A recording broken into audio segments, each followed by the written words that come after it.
जय गुरुदेव। नाम किसका? प्रभु का। प्रभु का पावन नाम। तो प्रेम से बोलिए जय गुरुदेव। सबसे पहले युग परिवर्तक परम संत बाबा जय गुरुदेव जी महाराज, इनके चरणों में अरबों खरबों प्रणाम। ईश्वर भगवान और उनकी दृश्य अदृश्य शक्तियों को भी कोटि कोटि प्रणाम।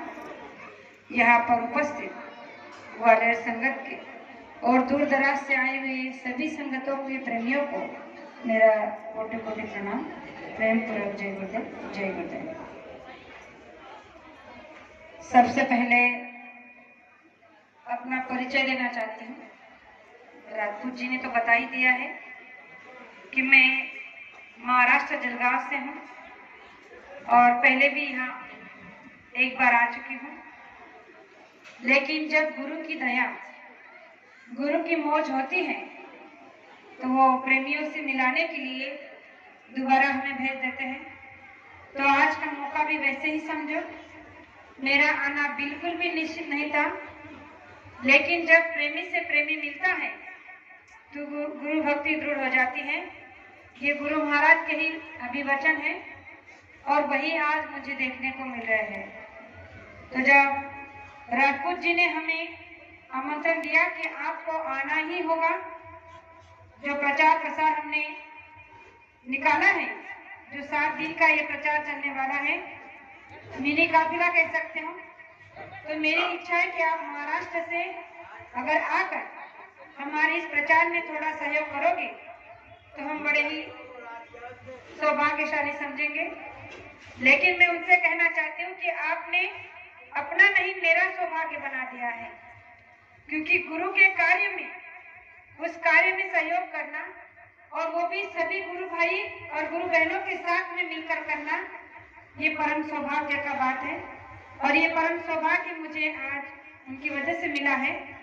तो गुरु महाराज जी कहा है कि जहाँ भी सत्संग हो आपको दौड़ कर चले जाना चाहिए, चाहे सत्संग मिलो हो, कोसो हो या फिर कहीं भी हो।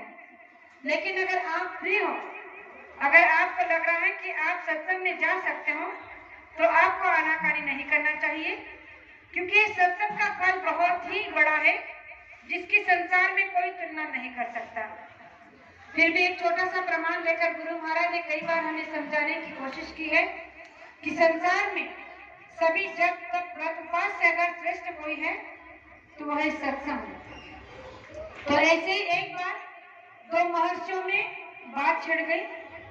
महर्षियों थे, एक थे विश्वामित्र और दूसरे थे वशिष्ठ जी।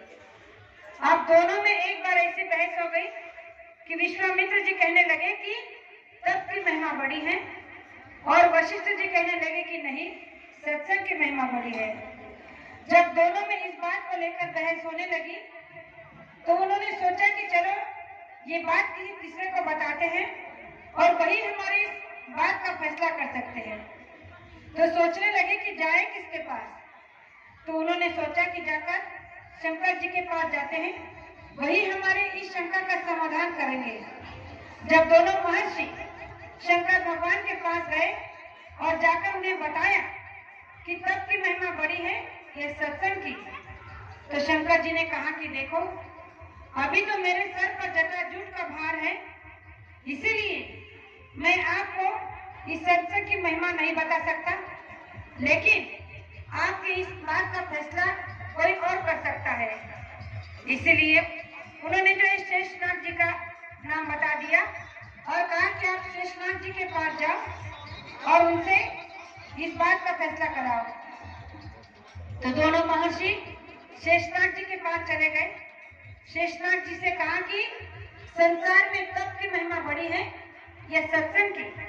तो उस समय शेषनाग जी ने कहा कि देखो, मेरे सर पर धरती माता का भार है और इसीलिए मैं आपका फैसला नहीं कर सकता, लेकिन एक बात है, जो थोड़े समय के लिए मेरे सर से धरती माता को अलग कर देगा तो मैं आपका फैसला कर पाऊंगा।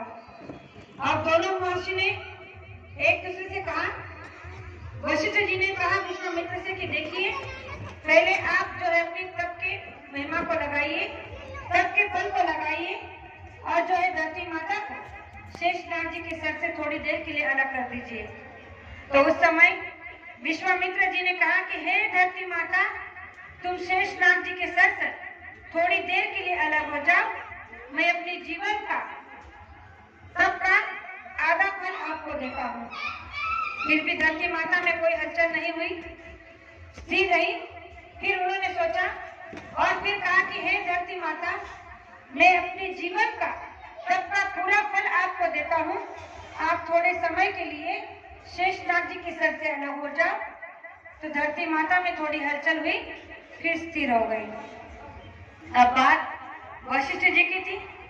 तो वशिष्ठ जी ने कहा कि हे धरती माता, मैं अपने जीवन के सत्संग का निमित्त मात्र फल आपको देता हूँ, आप शेषनाग जी के सर से थोड़ी देर के लिए अलग हो जाओ।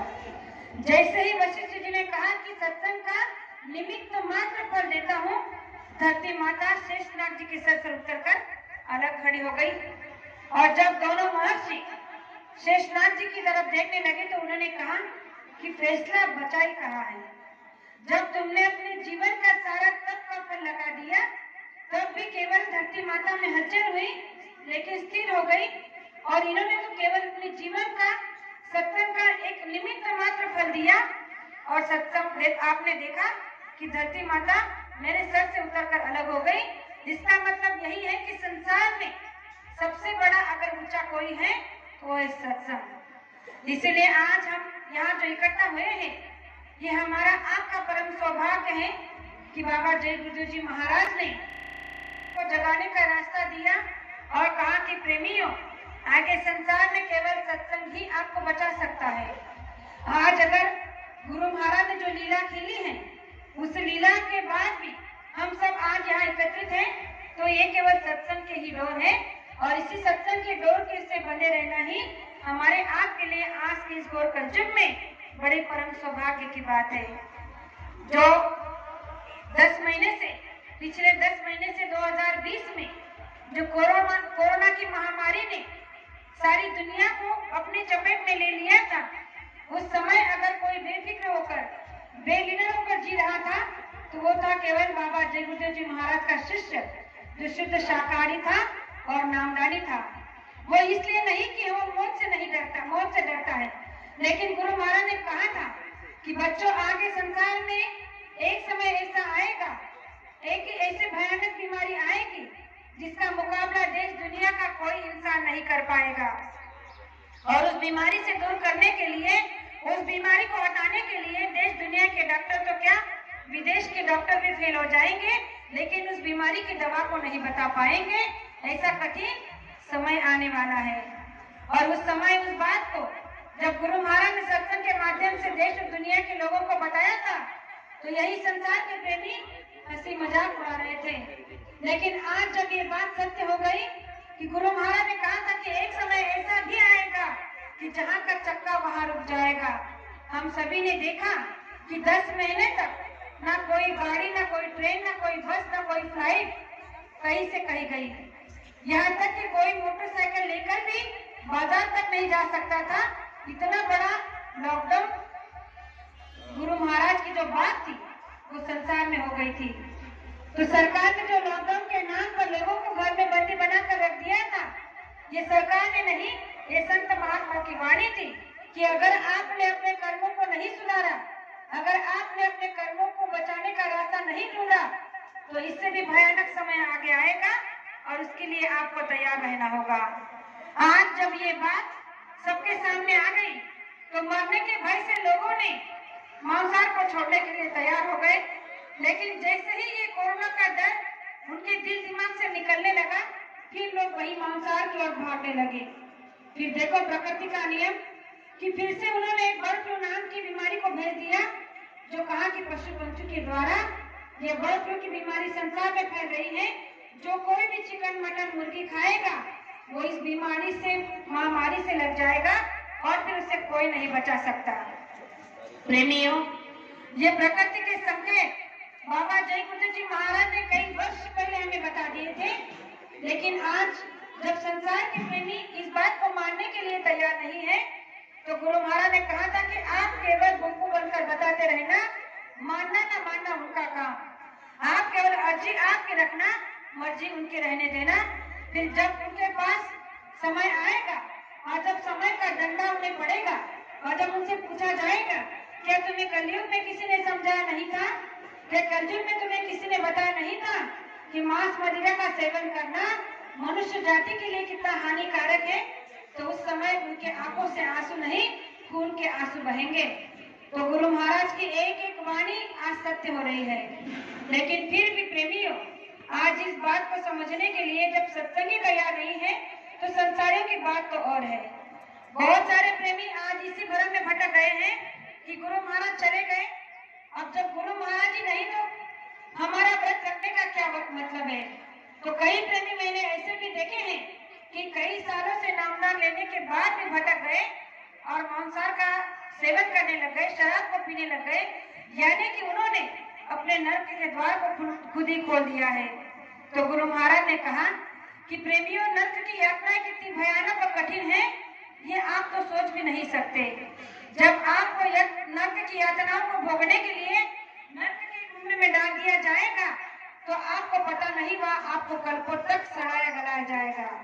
तो गुरु महाराज ने कहा कि कल्प किसे कहते हैं, कहा कि सतयुग त्रेता द्वापर मिलकर एक चौकड़ी बनती है, ऐसे 12 चौकड़ियों का एक मनु बनता है और ऐसे 14 मनु का एक कल्प बनता है।